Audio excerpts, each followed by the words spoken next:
কতদিন পরে বকফুল পেয়েছি। বকফুলটা দেখেই আমার জিভে জল চলে আসছে।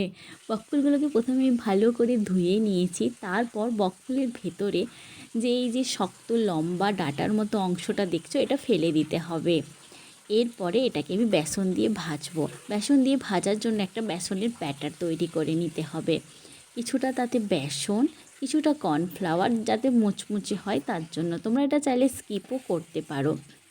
হাফ চামচ ছোটো চামচের বেকিং সোডা, হাফ চামচ খাবার সোডা, স্বাদ মতো লবণ, একটুখানি 1 পিঞ্চ হলুদ, একটুখানি লঙ্কা গুঁড়ো, আর দিতে হবে কালো জিরা। কালো জিরাটা দিলে স্বাদটা বেসনের ডবল হয়ে যায়। এবার এটা জল দিয়ে আমি একটা ভালো স্মুথ ব্যাটার তৈরি করে নেবো, যেটা না গাঢ় না পাতলা। প্রথমে আমি কিছু বকফুল যেগুলো গোটা ছিল সেগুলো ভেজে নিয়েছি, আর তারপরে আমি যেগুলো ফোটা ফুল ছিল সেগুলোকে একটু হাতে করে কচলে নিয়ে সেটাতে একদম অল্প বেসন দিয়ে ভেজেছি, যে যাতে করে কি ওতে বকফুলের স্বাদটা বেশি পাওয়া যায়। প্রথমে যে বেসনে ভেজেছি গোটা গোটা বকফুলগুলো, সেগুলো কিন্তু বকফুল আর বেসনের স্বাদ দুটোই সমানভাবে পাওয়া যাবে।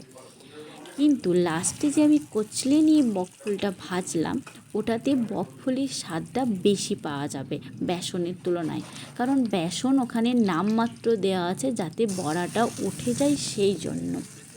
আর লাস্টেরটা খেতে সব থেকে বেশি স্বাদ লেগেছে আমার, কারণ এতে ফুলের স্বাদটা বেশি পরিমাণে পেয়েছি। এই রেসিপিটা বানিয়ে তোমরা দেখো, অবশ্যই ট্রাই করো, খেতে খুব সুন্দর লাগে। আমি তো পাওয়া যায় না তাই, নইলে পেলেই আমি এটাকে আগে ভাজিয়া বানিয়ে খাই। আমার এত ভালো লাগে। খুব কম পাওয়া যায়, কিন্তু পাওয়া গেলে আমি তাকে ছাড়ি না, বলেই রাখি আমি বাড়িতে, ঠিক আমার এনে দেয়। এই যে ভাজিয়াটা দেখছো, এটা আমরা এমনি নর্মালি খেয়ে নেবো স্ন্যাক্সের মতো, কিন্তু এটা ভাত দিয়ে খেতে আরও সুন্দর লাগে। যে দেখো দেখতে কি সুন্দর লাগছে, আর লোভ সামলাতে পারছি না। চলো টাটা।